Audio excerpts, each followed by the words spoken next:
Você ficou em Cuba, então, de que idade a que idade, mais ou menos? Eu nasci em Cuba, fiquei até os 12. Então, 12 anos ali Qual que outras...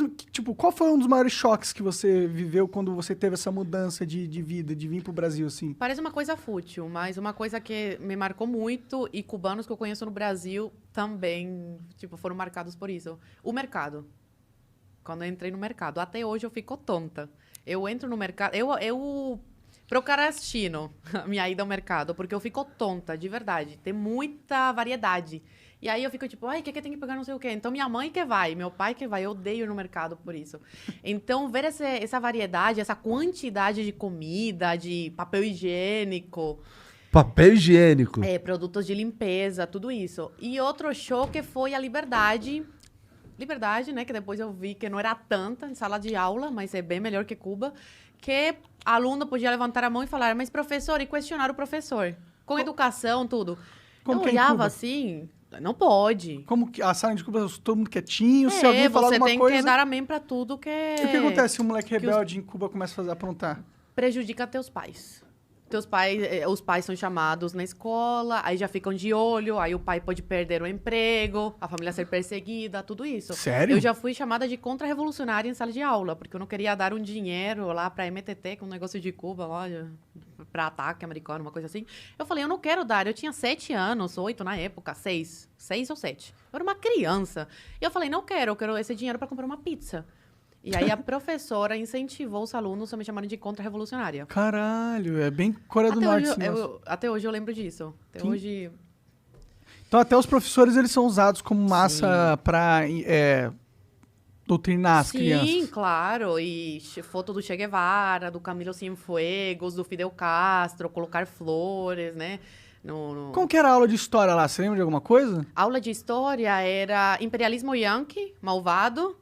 Fidel salvou Cuba, os cubanos, do imperialismo, da exploração yankee. Essas coisas. Então, por exemplo, os Estados Unidos, eu tinha muito medo dos Estados Unidos. Eu falava, meu Deus, inimigos, né, de Cuba.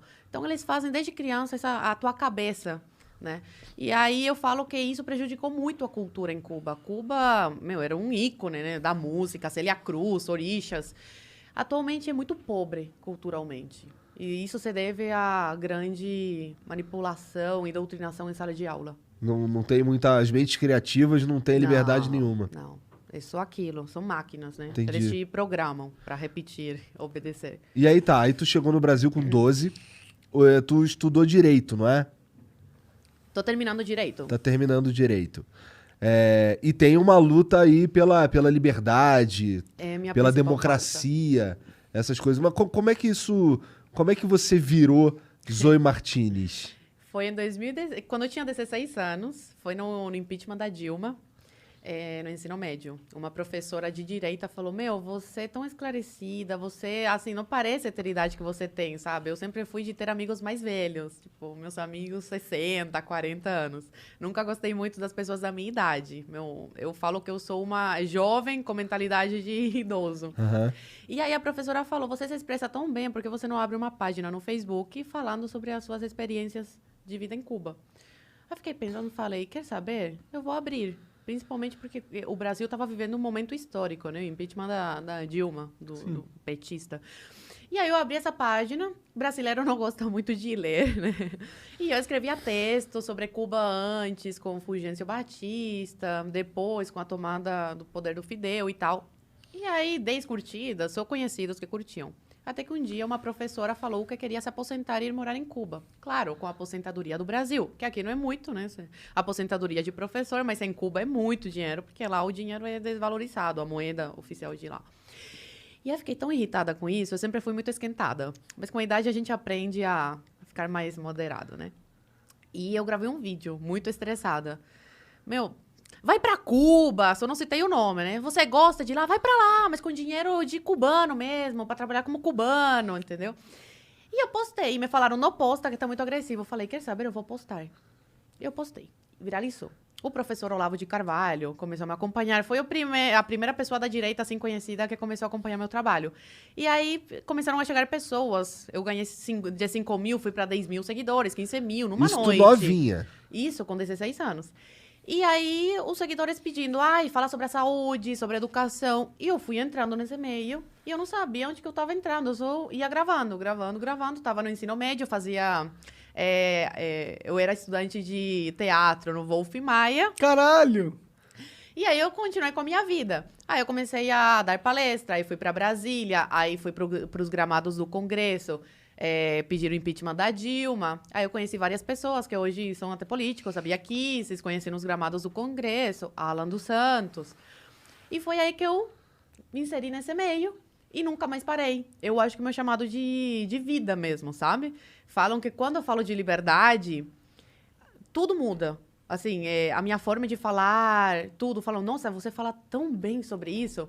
Então, eu acho que é meu chamado de vida defender a liberdade e alertar os brasileiros sobre como os perigos, né? De você ir perdendo a sua liberdade aqui, outra aqui. E quando você vê, você já está numa ditadura. E aí, para sair, meu amigo, olha Cuba. 60 anos até hoje não conseguiu se livrar disso. E imagino também porque a galera lá tá tão doutrinada que eles provavelmente nem enxergam as mazelas, né? Mais ou menos. A internet agora, o Cuba perdeu o apoio da Argentina, né? A Argentina tá falida, Venezuela não tem dinheiro. Brasil financiava através do Mais Médicos com o Bolsonaro, né? Acabou cortando. E aí Cuba ficou assim, como que eu vou me sustentar, entendeu? E aí foi pro turismo. E o turista entrando precisava ter internet. E também, com o cubano que tem família fora, eles conseguem dinheiro porque o familiar fora coloca a internet para o cubano. Então, meus avós, por exemplo, eu coloco internet para os meus avós no celular. E aí a ditadura acaba ganhando. Então, com esse acesso à internet de uma parcela da população, o pessoal tem acesso à vida das pessoas em outros países. Sabe qual e aí que começaram a comparar, né? entendeu? Opa, mas isso aqui, por que eu não tenho isso? Ou por que eu não posso falar isso e eles podem? E isso foi uma das causas que levou às manifestações de julho.